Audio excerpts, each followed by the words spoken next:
G'day, guys. Welcome back to another edition of the Detour podcast. I'm your host, Dan Jones. We're live again Tuesday night, and I'm joined, as always, by four-time national road champion from Australia, Johnny Trevorrow, who you've had another big day, Johnny. You're at, the Nagambie Brewery at the moment?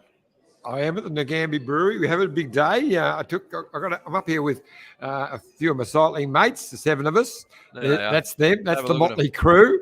They're the guys that would only buy Green Edge kit when it was heavily discounted. Is that right? Free. True fans of the Green Edge brand. No, they are true fans. It's as I tell Jerry, it's the Green Edge senior team. Looks like Dad's army of cyclists. We arrived on Monday. It was great. So we got here Monday. A big ride on Monday was we rode from the caravan park. So I've got a cabin in there. Rode from the caravan park to Mitchelton. Had lunch. So it's only about 10K. And then we borrowed, Jerry's got this lovely party boat. So we borrowed his boat, put the bikes on there. We had lunch at Mitchell, which was fantastic. Mm-hmm. And the main winemaker, Victor, took us into the cellars and there's her tasting from all the vats. And the boys were just blown away with that. And then we cruised back on the boat. And, you saw the most famous truck as well. There we did. It's gone up to 2.3 million now. 2.3. Yeah. All right. But took them through the Aboriginal Art Gallery, which is the biggest privately owned Aboriginal art gallery in the world, and it's worth going to Mitchelton just to have a look at that art gallery. It's that good. But also worth having a quiet one as well. And then today I took them for a ride. I told them it was 60 kilometres, a slight detour. We rode round the back, past Mitchelton, down back road, Northwood Road to Seymour. Beautiful ride. But I miscalculated. It was ended up being 80 kilometres in 29 degrees. So there's a little bit of cramp and a few of the boys this afternoon. But anyway, all good. And we just cruised over on the boat to the Nagambie Brewery. We're just ordering beautiful pizzas at the moment. All right. Well, we're talking absolute fluff now. Let's bring in our guest because people want to hear from the Australian national champion who obviously rides for INEOS Grenadiers, and that is, of course, Luke Plapp. Joins us live. Plappy, thanks for coming back on the detour, mate. Gentlemen, how are we? It's here you're cramping in 29 degrees, Johnny. It's I think I might have just ticked over 0 degrees here in Andorra. The complete opposite. 29 degrees, and I'm not cramping. It's my mates. Yeah. How are you feeling, Plappy? You had a great Tour of Catalunya, mate. You blew the race to bits with your efforts on the second last climb there? Stage 6. Shake up the GC? Stage 6. Stage 6. First climb on stage 6. And I was going to say before we went there, Plappy, that was an impressive ride. You put them under pressure, and a couple of the big hitters were sitting too far back, and probably cost them the buck. What's his name? Almeida. Yeah, and Quintana. They were too far back, and you blew the race apart for them. Oh, look, it was about time I did something like that tour. I hadn't pulled my finger out all week. So, it was good just to be able to help the boys and help Richie. But, yeah, look, it was a tough tour for me. It was definitely an eye-opener and a shock to the system. I think it was the most calories I've ever done in a week by about 10,000, most TSS by about 500. So, yeah, it really shocked the system. But it was good to do a little time trial up that climb. And then I pulled the pin and got in the car and said good luck to Carapaz. Now, one thing we used to admire or be jealous of at Green Edge was just how meticulous Sky and that were with their recovery. They used to have a guy that was just in charge of beds. That was his job. Are they still really particular about, recovery and all the processes after a stage? Yeah, mate. Look, I didn't know what was going to happen. That was the first tour I've done. Obviously, UAE was a bit different because you don't have all the supplies over there. But yeah, I rocked up to the hotel and we had like our own mattress and pillows already lined out. And it was a bit of a shock. And then get back on the bus and you've got all your recovery drinks lined out. So yeah, from what I know, they're definitely still ticking all those boxes. Iffy. Now, how's Richie? Because he got a bit crook himself during Catalunya. So how is he now? He's still pretty crook, actually. I think we all got a bit average. I'm not feeling the best and wasn't throughout the tour. But yeah, Richie, Kwiato, and Pavel in the end. So we were down to 3 riders by the last stage. But look, it's the same for every team. Looks like it's going through the Palo everywhere. So yeah, fittest survives, really. Johnny? So I was just going to say, we've been watching the start of the Flanders Classics, with E3 and Bruce De Palma and everything. But Gent Wevelgem, that was pretty special the other day, with the first Australian to win a World Tour race. And Biniam Gourmet, who pretty quick. What can you tell us about him, mate? I actually haven't raced him before, but from what pretty sure he's my age. I think he's 21. He tore up the under-23 Road Worlds last year. He didn't win it, but I think he came from about 50 wheels back in the bunch sprint to get second in that, I think. Second, yeah. So he's got a massive kick on him, and it's pretty awesome to see him win. And I heard him say they were like, "Oh, you might do Flanders and Roubaix now since you've won this." And he's like, "No, I've got to get home to my wife and kids," which I had to double check. He was the same age as me. Look, he's a bit of an awesome talent, and I don't think there's anyone that's not happy that he won. Yeah, well, pretty special, wasn't it? You look at the effect cycling has in a country like Eritrea. We obviously worked with Daniel Technoholminot back in 2012, 2013. And then he went across, obviously, to Dimension Data. And then he had a couple of days in the polka dot jersey there. Didn't win the polka dot jersey, but it was big enough to have a ticker tape parade back home in Eritrea. They got the keys to, the city. They met the president. It was huge. And he was showing me footage. I remember, 10 years ago that some of the nationals there, you're talking about crowds of 1 million people. Like, it was just insane. So I can only imagine that is the first World Tour race, I think, that an Eritrean's won. That's going to be huge.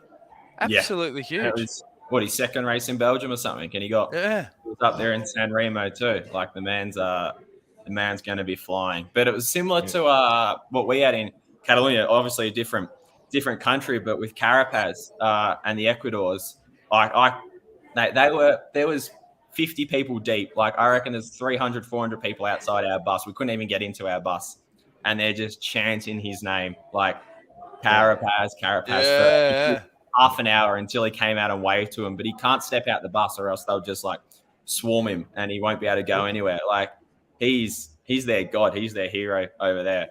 So I can only imagine what it's like in Eritrea. But yeah, and if you look at the nationals from Ecuador, there's about 5 deep just for their championships, which is more than you get for any bike race here in Europe. It's crazy. Now, I've got a couple of live comments. Janice Ashcroft says, "Hi, guys." Matthew Bourdignon says, "Hey, guys, great efforts by Plappy in showing the Aussie jersey on the front was so good to see, doing us proud." Now, Jethro Nagel says, "Plappy, no leather jacket?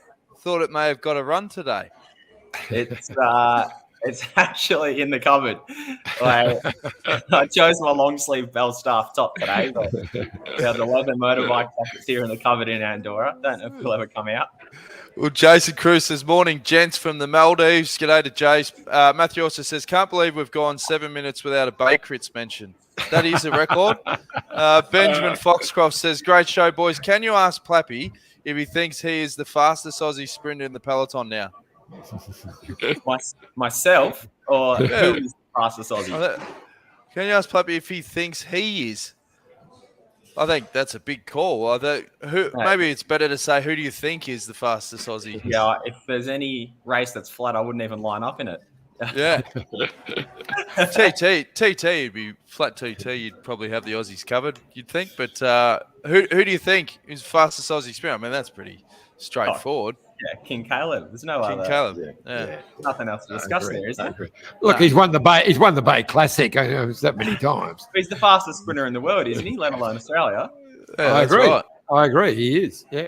All things being even, he's the man. Yeah. Sam Roberts said, "Sensational riding, Plappy. Love our Aussie riders doing well." We mentioned that I think the last episode, obviously Ben O'Connor is still doing some great things. There is such a plethora of rich Aussie talent in the Peloton, Plappy. Are there any that you think should get more coverage that they simply don't, that are flying under the radar? I think it's after Catalunya, they probably will now with Caden, Skip, and Ben O'Connor. It was actually funny. On stage 2 with 100K to go, Caden's like, "Oh, I'll get up today," and I was in Hoop Group about half an hour back, just waiting to see who won, and he won. And then the next day, Ben O'Connor came up to me with about 120K to go on the first mountain pass over 2,000 meters with 2 more to go, and he's like, "Oh, I got pocket aces today. I'll lay them all down and see how we go." And with about 15K left of that climb, he went up the road and no one saw him again. Yeah, great ride. Yeah, do you find, I was thinking, do you find similarities between Adam Yates, who you obviously raced with at UAE, and Richie Port, in that they're littler guys, they're GC, they're angry, but they're funny bastards? Oh, yeah. They're absolutely quality blokes. I think that's probably the biggest eye opener or the coolest thing that I've found is like just how good of blokes they are. And I love working for them and being in that team. It was just a shame Richie wasn't there for more than 2 days this week. But yeah, look, they're absolute ripper blokes. Now, I saw Adam Yates gave you a big rap. I think it was sometime last week. He was talking about you, and he said you were going to be a superstar. So that's a big rap coming from Adam. Yeah, I think that's probably from UAE, but I learned a lot of lessons in Catalunya and the difference between a UAE or a non-European World Tour race. It's almost a completely different sport, to be honest. So there's a long way to go in learning there. Yeah, I definitely had my eyes opened here in Europe last week. And so I was going to say, what's your plan? I know you were going to have a break now. Is that still the case? Nah, so I've got a week off, and then I got Sarthe, which is a 4-day French tour, which starts next week. And then another week and a bit off, and then Romandy, which is probably the biggest race I'll do for the year. Just over a week long, 2 TTs, World Tour race, and a lot of the guys use it as tour prep. So I think for me, that's probably my biggest race of the year. And with 2 TTs, it's a pretty good one to target. And how are you finding, life over in Europe, and particularly being settled there in Andorra? Obviously, you were just saying earlier that it's 0 degrees, but how do you go with the sort of shift with the training and the location and all that sort of stuff? I think I'm lucky that I've got a place in Girona as well with Georgia, my girlfriend. So I guess it gives us a bit of that balance, and Girona's there's a bit of an Aussie clique and Kiwi clique going on there. So it gives, you got the social aspect to it. And this is the first time I've been in Andorra this year. I spent a bit of time here last year. So looking forward to getting back into it and just acclimatise to the weather, to be honest. That was the biggest thing I suffered with Catalunya coming from Australia and UAE. So I almost need to open all the windows, not have the heater on, be in T-shirt and shorts and just cop the cold and teach my body to adapt to it. It's been, I think, almost 4 years now since I've had a winter. So the dream, but yeah, it's about time to get into reality and get used to it, I think. Now, I saw an amazing story on Egan Bernal, who's back on the bike. So when you look at all the injuries he had, that is sort of mind-boggling to think he's back on the bike. Have you heard got any inside goss for us, Plappy? He had another day on the bike today on the road, so 2 in a row, which is pretty awesome. Not a lot of weight bearing, but I think if you look at where he's come from, to be on the road already is pretty awesome. And knowing how fit he is in our support team and staff here at INEOS, he's getting the best, and I'm sure he's going to be well ahead of schedule to what anyone else in the world probably would have been. Now, what we're going to do is a quick drinks break, because if you're at a brewery, so you'll probably need a top up. If you've got any questions for Plappy, get them ready, fire them in. There's a couple that I'm going to read out on the other side of the break, so stay tuned. Look at this bike. You think it's just a bike, right? But it's not. It's a bike 374 people are looking at. This guy, this girl, them, all looking at it. People from here, there, and wherever this is. People that are looking for a bike. Or just a piece of it. Amateurs, semi-amateurs, and pro-amateurs. This guy wants this bike, but with this crank and these bars. This could be the perfect match. But not this one. This girl has a bike to sell, and thousands of people might purchase it. Eyes on Bikes help grow small businesses. His, hers, yours, and the latest data and insights help those businesses keep moving. We are the world's #1 bike marketplace, with over 500,000 products and 900 brands, where buyers and sellers are brought together in a place where a bike is never just a bike. Bike Exchange, where the world buys, sells, learns, and rides.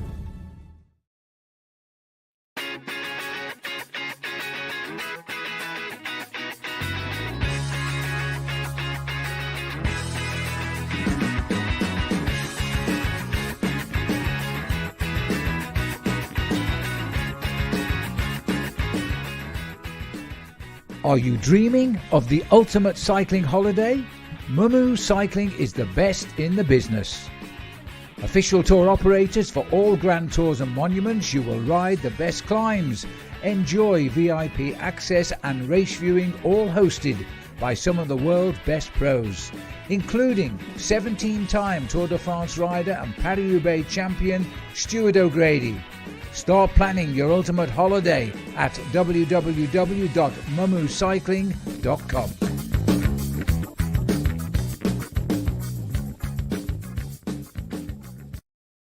Again, Bike Exchange and Mumu Cycling. Ippy, how are we going with moving some tickets for Mumu? Yes, they've still got a couple of spots left for the last 10 days of the Giro. So jump onto their website, mumucycling.com, MUMUCYCLING.com. And Marcel, he just does it the best of anyone. And they've also got a few spots still in the Tour de France. So, yeah, get in there while you can. All right, we've got a couple more live comments because we're here with Luke Plapp. Simon Knowles says, I'm back, guys. How refreshing is it to see the Aussie champ in the Peloton? Such a level-headed young man. Do you find things are changing? Everyone used to love back in the day going, oh, he's such a good young man or whatever. Because the young guy's absolutely smashing it on the World Tour, do you ever get the older riders saying, oh, mate, you guys got it so much different to the way we had to earn our stripes? Whereas nowadays it's like, no, that's all fast track. I was copping it for wearing too much clothes, and like the rule of not allowed to wear your rain jacket if it's not raining. Like I was just freezing cold and wanted to keep it warm. So I think about, I reckon at least 10 guys came past me and said, "Take your rain jacket off, mate," when it wasn't raining, but the dark clouds in the distance. So I still got a lot of things to learn, that's for sure. I didn't know that was a rule. That's a crap rule. If you want to wear your jacket, wear your jacket. Tell them to get stuffed. That's what I I thought. thought. Not looking soft. You can't look soft, mate. That's the thing, isn't it? Nah, bugger that. I was definitely the softest in the Peloton, that's for sure. Well, that's what Jethro wants to know. What piece of clothing saved you at Catalunya? Mate, there wasn't much I could have done with anything. I was freezing cold. I think the best thing was the deep heat on my whole body before every stage, just like lathered it on to try to keep me warm. Oh, yeah. Or the goanna oil back in the day. You got to be careful where you put that deep heat, though, because if you go to the toilet with it on your hands, you can be in trouble. But anyway. That's right. Jacques C. wants to know, Plappy, who's your favourite for Flanders? Obviously, when you're racing and you've got your calendar, you probably focus more on that. But Flanders is obviously the Super Bowl for Belgium. Have you got any tips or anyone that you think is going to go all right? Yeah, I don't know our final lineup for our team, but I reckon Magnus could be a very big smoky the way he's raced all year. And he's a name that they might let slip up the road. And if he got up the road with a little bit of a gap, they won't bring him back, I don't think. So, yeah, I'll go Magnus Sheffield. Magnus Sheffield. There you Hopefully go. Hopefully he's in our lineup. I thought you were talking about Magnus Court. I thought, Nah. win a bunchy. Sheffield, I reckon. Oh, he's a good bike rider. He showed us last year. But interestingly, I mean, of course, Jumbo will be, one of the favourites. I thought they actually made a bit of a mistake in Ghent-Wevelgem when Van Aert attacked once up that last climb. He opened a gap, and Laporte actually sort of half chased, then realised he wasn't going to get there, and then swung over. But he kept the gap close, and then they ended up bringing him back. I just reckon if Laporte hadn't have done that, Van Aert might have ridden away. But anyway, that was just, I thought, a tactical mistake they made. Just wanted to go 1-2 again, didn't they? Yeah, they looked like it. They might. He thought they. I think it was a fraction arrogant, actually, that he just thought he could do that. I'll ride up to him and we'll do a 1-2. But hey, do it once, you're not going to do it again. Yeah. Wow, they've done it twice now, haven't they? Well, they have, exactly. Yeah. Now, one thing that we were talking about with the Green Edge guys is how much of a difference equipment makes. Now, looking at the Aussie champs Pinarello, I mean, that's a pretty mean-looking machine, mate. You must be happy with how they decked it out. Oh, yeah. It's definitely get a few comments as well on the Palo, which is nice. And I think everyone in the world can agree that the green and gold is one of the best combos with the white. Yeah, look, I love racing and it feels pretty special. And I think as well, we are training our orange kit. I'm not sure if you guys have seen that. So we've got like a training kit with the team. So I'm in that every day. So I think what makes it more special is when I get to a race is when I get to put that green and gold on and have the special bike. So I think it just gives you a little bit extra going into every race, getting to pull that kit on. You know, I was just going to, a funny story. You'll like this, Plappy. Back in my day, the Australian Pro Road Champions jersey was, it virtually looked like a green World Championship jersey. It was green with the with all the state colours, but virtually a World Championship circles. And I wouldn't wear it in Europe. I used to wear a jersey just like what you've got. And they said, Australian, you have to wear that. As the Australian officials said, they'll call me the bloody Fredo the Frog bloody world. No way. I wasn't wearing that. Well, I reckon one of the best. I got told off by a few people for not having yellow sleeves on the kit. Because some people in the past have had yellow sleeves, but I quite like the white, and I think it looks. It looks much better.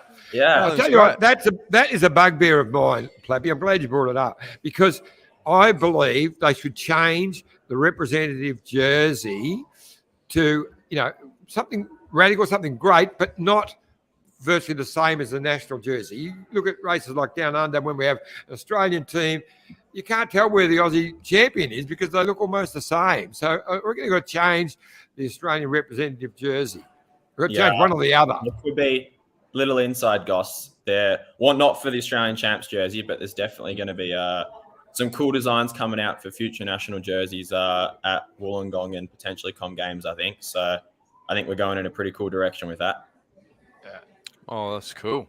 Oh, just back to the bike sponsor. I mean, how much work did Pinarello put in? Obviously, your time trials are pretty important in your repertoire with the wind tunnel testing and tweaking aerodynamics. Or, is there a lot that the bike companies can do? Obviously, we're talking about the drop seat, Milan San Remo, in terms of the tech space. Yeah. Yes and no. I know we've had this bike since 2013. I think our TT bike, especially. So that's getting a new design this year. So that'll be out in not too long, actually. But yeah, you're sort of limited, aren't you, in what you can do? But I have noticed a massive difference between our new road bike compared to last year's model. So they're definitely finding a lot of gains, even though it doesn't look too different. But yeah, I'm pretty pumped for this new TT bike that's coming soon.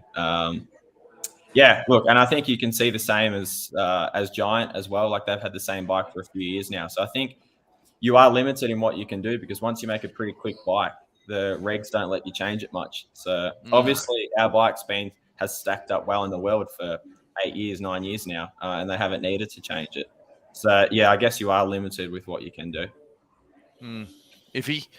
Now, you mentioned Wollongong, and I know that it's the second most important thing on your mind at the moment, I believe, the Worlds at Wollongong. The other thing is, of course, Carlton winning the flag, but you've been given that a bit of a push as well. They're looking good, mate. Oh, mate. Have you seen the dates for Wollongong? Lines up perfectly. You can race Wollongong, get back and got a week in Melbourne. Grand final.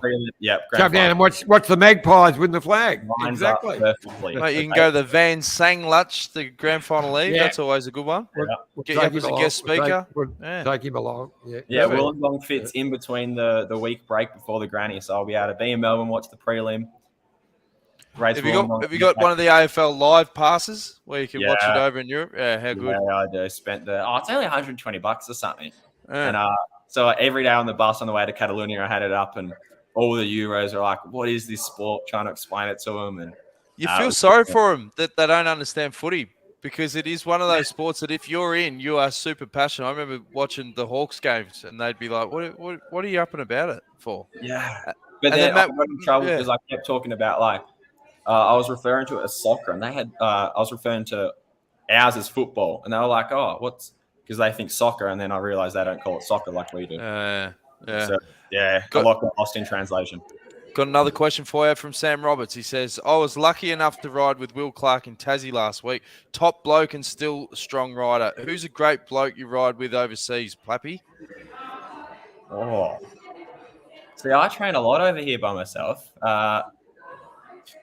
So you're a loner? With Richie in Tassie.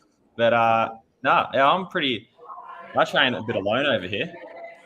Is that because you've got such a specific program and you've got certain efforts and all this sort of stuff where it's not as simple as just going, hey, do you want to go for a training ride? Because every ride is different.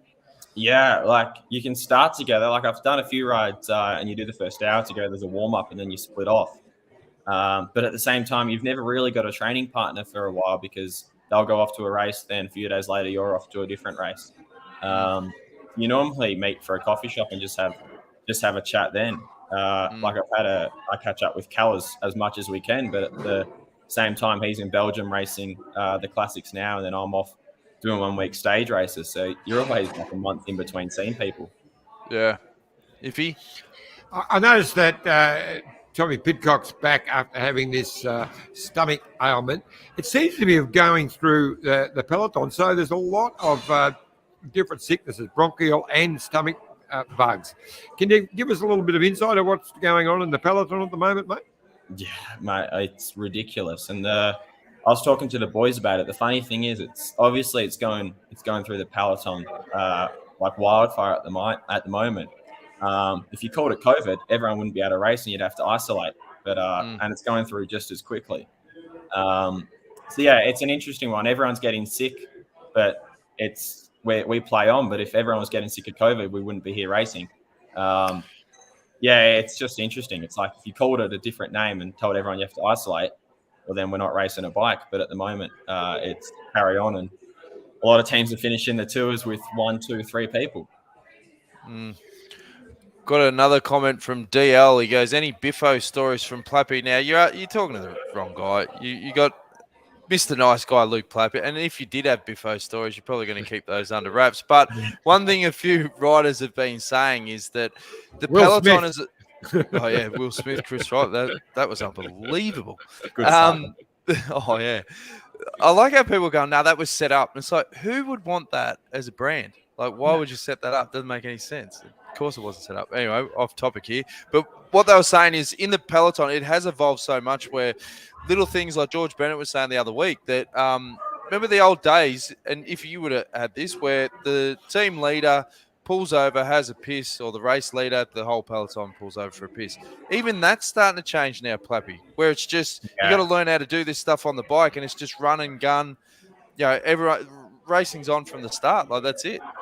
Yeah, for sure. That was one of probably my biggest achievements, to be honest, in Catalunya, as weird as it might sound. But just because in Australia, our races are 2 hours long and they're not very much. And I've just never done it. Like I took my first piss on the bike in Catalunya, and that was like, I was big tick in the box for me. I just haven't raced in Europe before, and in Oz, we don't do it. But yeah, look, there's not much respect. Once the brake goes, you got a little bit of time to pull over and take a piss, but apart from that, she's on. Yeah. Iffy? Yeah, no, I noticed that thing of respect is going a bit. I mean, when Simon Yates, had that small crash, 30K to go, or whatever it was, Catalunya or whatever day, 4, I think it was. The fact that they went bang, normally they won't. If it splits through the wind, they'll go. But if someone actually crashes and they're GC, they don't normally attack them. But they seem to be doing that now. That was a shame for where he punctured, because I think at any other time it wouldn't have happened. But he punctured on the corner that the crosswind started. So as soon as where he crashed, as soon as you turned right there, that was the only crosswind section of the day. So I think that was just really bad timing. And any other time they probably wouldn't have attacked. It was just that was the only moment of the stage where anything could happen. And it was race was already on, and they were lining it out for that corner already for positioning. But I know what you mean. I think that was just really, really bad timing. We've got another question from one of our top listeners, Simon Knowles. He says, could you please ask Luke, does he do any other kind of exercise other than bike training, yoga, core strength, and the like? No, not since the Olympics. I haven't done any gym or anything like that, actually. I might start getting back into it. But before this, I did a lot of gym and obviously with the track. But since then, it's just been smashing Ks on the road, really. There are a lot of riders that obviously do get into that. I mean, Durbo was obsessed with a lot of core stretch stuff, guys like Swaino. There are a lot that really get into that. Do you see a lot within the INEOS Grenadiers group? Yeah, I think a lot of it's, in my opinion anyway, just like prevention from injuries and things like that. And that's why they're doing it, not for cross-training as such. For sure, in the off-season, we do some hikes or some runs. But in season, it's just you do your things to stop injuries. But apart from that, not really other cross-training unless some guys do a bit of gym. Yeah.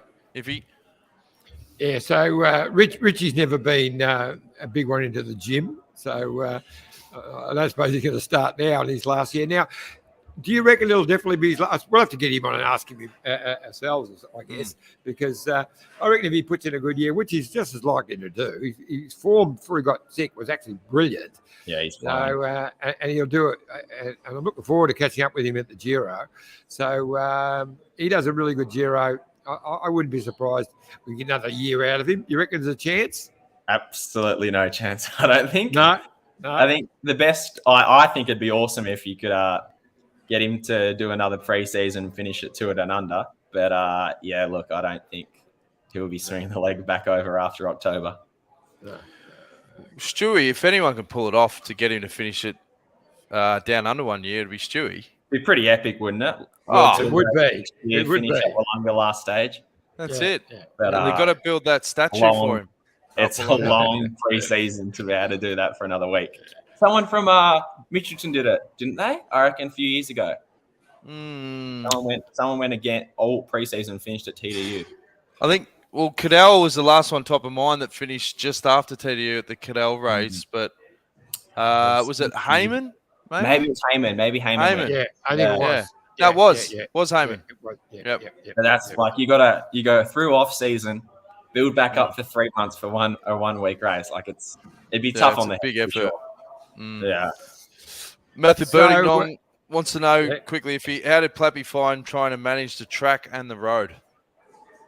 I soon quickly learned at Catalunya that they don't mix. Nothing that we have done on the track can prepare you for a World Tour stage race. UAE was a bit different because it was quite easy before. You almost just do 1 20-minute effort at the end of the day, which isn't too similar to what we do on the track. But yeah, what we went through last week, there's no such thing as balancing the both of them. So I know that the Worlds are very important, and you must give yourself a chance for the time trial in Wollongong. What specific events will you do in your lead up to Wollongong? Romandy in a few weeks has got 2 TT.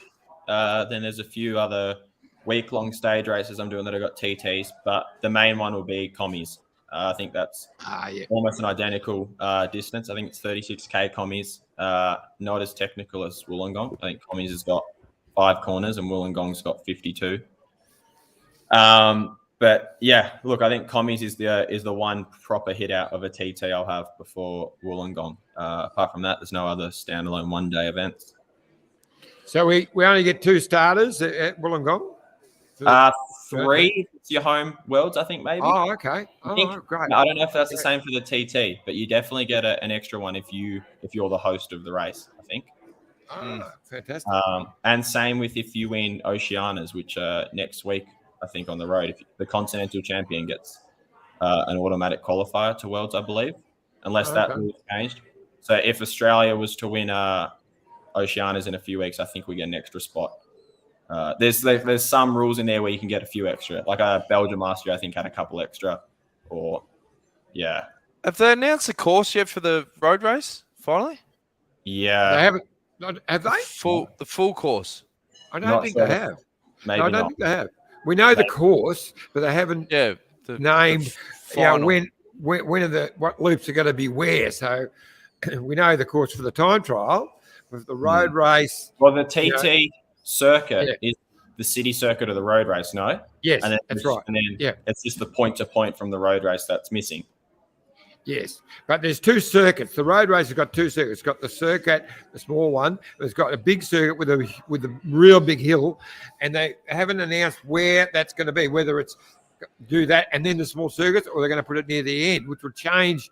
But he's the man, isn't he? He would have been. Yeah, well, it's a shame he didn't come on the show tonight. We could have kicked him up the ass. Yeah. So where is it? That's why check it out. Oh, look, apologies for. I've seen some whispers and things about it. Yeah, but we'll have to. Yeah. But Well, apologies for Scotty, because we advertised that he was going to be on Scotty Sunderland. But of course he is. It's going to be the circuits anyway, because you've got to have a certain amount of them to finish. Yeah. I don't think I wouldn't think that anything before that's going to make a massive difference to the race.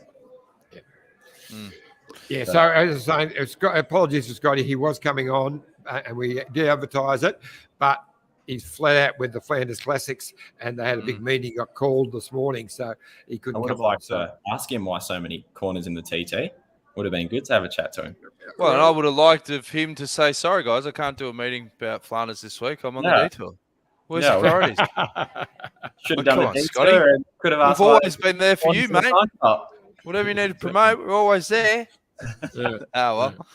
Move on. And then, all right, well, Plappy's probably got a lot of stuff to do in beautiful Andorra with 0 degrees. Might get the skis out iffy. Why don't you try and wrap things up with some gold nugget questions? Well, the one thing I noticed, Peter Sagan, who is one of my favourites, he's had trouble getting back to the form that we know, and I see he's just pulled out of Tour of Flanders, which is a real disappointment. Have you heard anything in scuttlebutt to what his challenges are at the moment? Nah, look, I wouldn't have half a clue what he's up to or what he does, and I think every race that he does is the opposite to what I would do. So I asked you a gold nugget question. That's can't help you there. There's much gold flakes Pretty on that, poor John. question, I reckon. Got anything else, mate? Well, I just think that we should talk about the women's races. So it's been it's been fantastic. I see the world champion has really in great form. She won again, won the women's World again. Elisa, and she's so quick. Oh, here's trouble. We've got the detour boys, the green edge old fellas. Yeah, Balsamo. She was fantastic. And they've got some great races coming up. So it's good to see that the women are now getting all the major classics right through to the Ardennes, the same as the guys. So it's fantastic to watch. Nah, so I've got obviously my missus Georgia's doing all of them. So she's got Flanders and Roubaix coming up, which is like you said, it's pretty awesome just to hear the women be able to talk about that and the tour, obviously. But yeah, I'm looking forward to seeing G try tear it up at Flanders. And yeah, like you said, Balsamo and that DSM girl, Weebs, I think it is. Weebs, yeah. They've been dominating the sprints. Yeah. So I reckon if the Mitchell's Bike Exchange girls, can get it right, maybe unleash Georgia and let her track power go in a drag race sprint, it'll be pretty exciting. Exactly. We've got one more comment before we wrap things up, mate. Jethro says Connor Lee just broke the men's Australian IP record. Thoughts? 4 minutes 10. Yeah, I've seen that. Unfortunately, at Nationals, you're restricted to equipment and what you can use. Connor's gone a lot quicker than that in training before. and in some simulations we've done together, actually.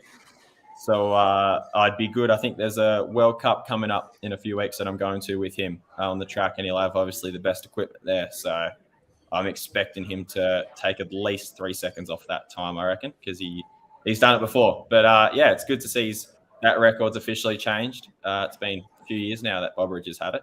But yeah, I reckon Connor can go close to sub 405, I reckon, when he comes to Europe here in a few weeks. Good stuff, mate. All right, well, we've bloody appreciated you being on the detour again, Plappy. You're a superstar on and off the bike, and wish you all the best for the rest of the season, mate. And have a good spell after Romandie. Oh, I will. No, thank you for that, boys.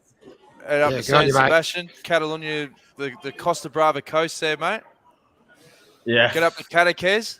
Well, see, I reckon we should keep the racing on that side of the coast. There was way too many stages here and around Andorra. I drove over La Molina to get here to Andorra from Girona, and I was just having nightmares and flashbacks just driving over that. Yeah. I reckon we keep it all around Costa Brava and Tossa. It's beautiful. Tossa de Mar, spiritual home.